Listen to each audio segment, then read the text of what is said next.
नमस्कार मंडळी. कधी विचार केला की त्या गोष्टीतला जगातला सगळ्यात वेगवान प्राणी जो वाऱ्यालाही गवसणी घालतो तो चित्ता एका इवल्याशा सशासमोर का बरं हरला असेल? म्हणजे वेगवान असून सुद्धा चित्त्याचे हात रिकामे का राहिले असतील?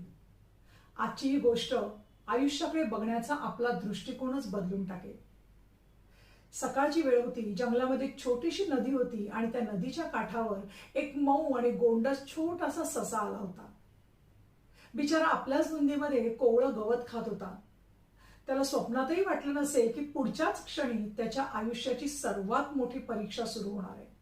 झाडांच्या आडोशाला मृत्यू दबा धरून बसला होता आणि तो मृत्यू म्हणजे भुकेलेला चित्ता.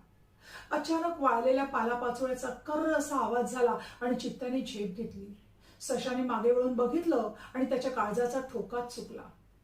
डोळ्यांसमोर साक्षात काळ धावून येत होता. आता विचार करायला वेळ नव्हता. आता फक्त एकच पर्याय होता आणि तो म्हणजे धावणं.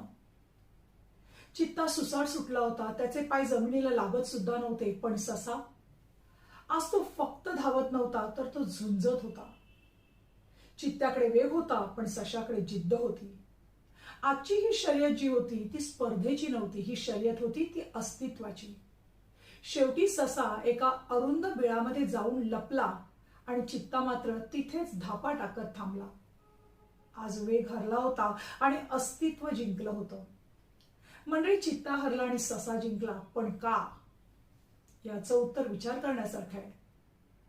चित्ता धावत होता तो फक्त त्याच्या लंच साठी, म्हणजे एका वेळच्या जेवणासाठी. पण ससा धावत होता त्याच्या लाईफसाठी, स्वतःच्या जीवासाठी. मंडळी, आपल्याही आयुष्यात बऱ्याच वेळेला असंच घडतं. जेव्हा आपण एखादं काम फक्त करायचं म्हणून किंवा पोटासाठी करतो तेव्हा आपली शक्ती अगदीच मर्यादित असते.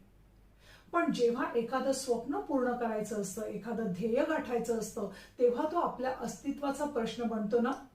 तेव्हा आपल्या शरीरामध्ये आणि मनामध्ये अशी काही अफाट शक्ती निर्माण होते जी अशक्य गोष्टीही शक्य करून दाखवते.